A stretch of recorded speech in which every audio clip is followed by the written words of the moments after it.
People, in the case of Jayden Smith, the missing 12-year-old Manchester High School student that went missing on September 26 and has been allegedly seen but not heard from since. Remember, people, allegedly seen because them say them see him, but nobody don't hear from him. No. Me see, a lot of allegations are being thrown at the principal of Jayden's school. And people, in a normal, allegations are fling from left to right from the principal. Some people are say, he involved in this, he know about this, he know about that. One whole person thing. Some people are say, from Jayden missing, the principal no say nothing at all. Uncle Pan the little interview them when them see him on the TV. But he actually said something in the people. He actually said something before all of this bust out and everybody started talking about Jayden. He did an interview on Nationwide. You understand me as a people? Yes, he did something. He said something for a couple minutes. Not just on the TV where you see him for a look a second and him gone. No, he was on Nationwide doing an interview about Jayden Smith. I think it was October, the 2nd of October, yes. Yeah, man, he did an interview the 2nd of October on Nationwide. But because the thing never blast out so yet, enough people never hear that interview. Anyway, me I go play that interview now. But before me play the interview, listen to what the lady I have to say. Me no know if I'm me alone. Keep on a scroll everywhere just to see something pop up with Jayden. Like, this little boy take a toll for me not lie. And every time you look in at this story where the family member they say, it just not make no sense. It just not add up. It just look like you no involved. And you see, when you have a child or children and see things like this happening to other kids, you have to have a heart. It's like a feel your own belly pain you feel all over again when these things happen. And me just in a house a while ago and me I look at me and say, imagine there's a storm that is threatening to come to Jamaica straight. And me start worry about the little pitney, whether I'm alive or not alive. Like, me find myself like I think, like what if he is alive and what if he is not and how the water go. Like, some things will go through my head. Me not think of me alone. This Jayden Smith situation affect. And to God, man, somebody not have no conscience. Even if you know you go to jail. If you come out and say, listen, because a lot of persons, Jamaica, Guyana, Canada, England, all over the world, everybody is on the case here. Everybody is on this case. It's like a Adriana Young situation. Boy, I don't know. But me feel this to my heart. Me I tell you no. Me not understand why people are unalive little pitney. Like, make it make sense. Uno grow and experience life. Let it pitney them make them grow and experience life too. I saw a video of Jayden when he was graduating. It looked like they were doing a little poem thing, and the message that was in that poem. Think before you get angry. Count from 1 to 10. A little pitney not deserve this, man. Me I tell you no. Hey. Why? Me no know. Good evening, Principal Gabriel. Yeah, good evening, Ricardo, and good evening to your listeners as well. And Sandra is with me. And Sandra, yes. Let me ask you, what's the latest on the search for young Jayden? So, came up empty today again. We were very hopeful that we would have found Jayden today, because conclusively, I can speak to some of the alerts that we got earlier in the week about him being seen, although some persons are adamant that they would have seen him in their surroundings. So quite evident he has been moving around the town of Mandeville. Can't say what his base is. But as far as last night is concerned, after 6, I got a call. This now is one of our workers at Manchester High School who knows him well, would have seen him on Wesley Road, that's in the vicinity of the school.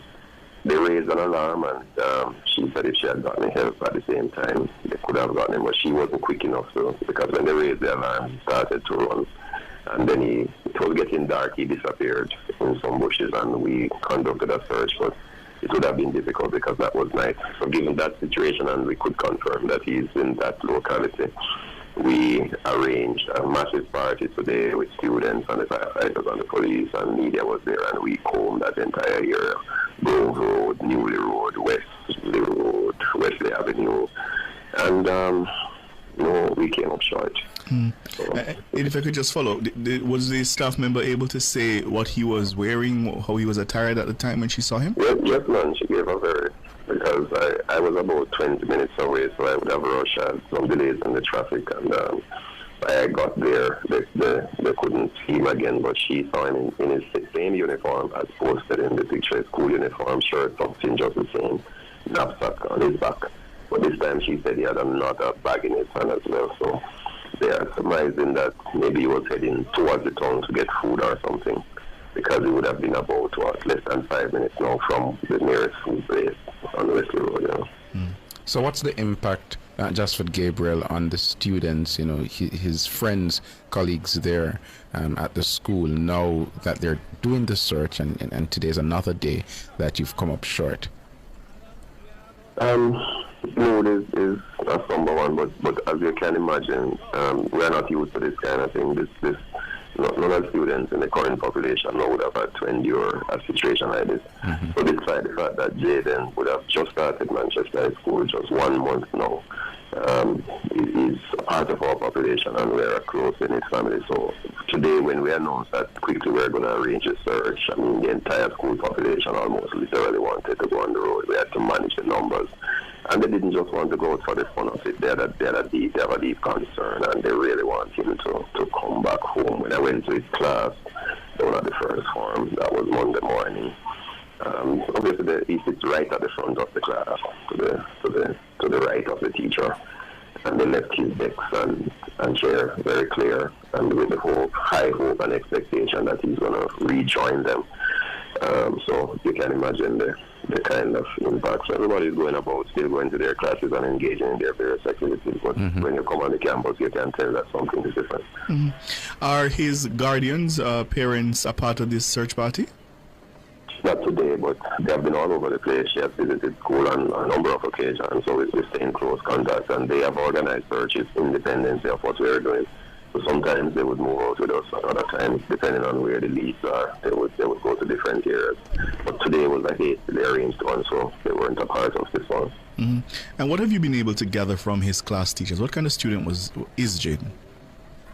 Just like MP said, all positive. It's one of those model students, and one of our indicators as educators, whenever you say a male student wants to sit at the front of the class, that in and of itself tells you a lot. Many of our boys tend to want to just gravitate towards the back of the class. So you're talking about purpose, determination, passion. One of the highest achievers, that came in on the test placement with a very high score in excess of 90. Valedictorian, top boy at Bethabra. And very jovial because the mother of missing 12-year-old Jayden Smith is making an emotional plea for her son's safe return. She says she misses him dearly and wishes the family who once cared for him had simply given him back if they no longer wanted him. In another video, she shared that she's deeply hurt but cannot show it because every time she speaks about Jayden, her other children break down in tears, missing their brother. Alright, I just sent out a video. I'm just coming from work, still consider about my son that is missing. Jayden Smith, I wish if I could see again. Next month you'll be 13. I don't know if I will see you again, but I beg God, just bring you home. Then say me mad, me not mad. My first daughter, which is 20, she attend Manchester.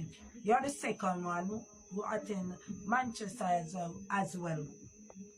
I have a next daughter who attend Belfield, and I have Cheer on me right now, and they are so brilliant. But Jayden, anyway, mommy miss you so much. I wish you just come home. As I tell them, I better than they give me back, because if they never want you, me they want you back. Jayden, you need to go to the police and tell the police them the truth. You know, you take the little boy, right? You know, take the little boy and the police them find out say Jayden cousin come and pick him up Jayden cousin was at the house. Jayden cousin came from foreign, and Jayden tell somebody that him cousin tell him coming to pick him up. Which little boy know that his cousin come from foreign? 12-year-old. Your cousin come from foreign, or your cousin come pick you up. You're not gonna tell the cousin no, you're not going to go with her. You understand me? Jayden trusted the family, and Jayden went to the cousin, right? And the cousin do whatever do whatever to Jayden, right? Jayden, the cousin tell the police them say she never go up by the house. Then them find out that Jayden cousin went by the house, bathe, change clothes, and go back to the hospital, right? Jayden miss from, they take out that, even his phone, they take away his phone, everything. Jayden, no stranger don't take away that little boy. It's a same family them.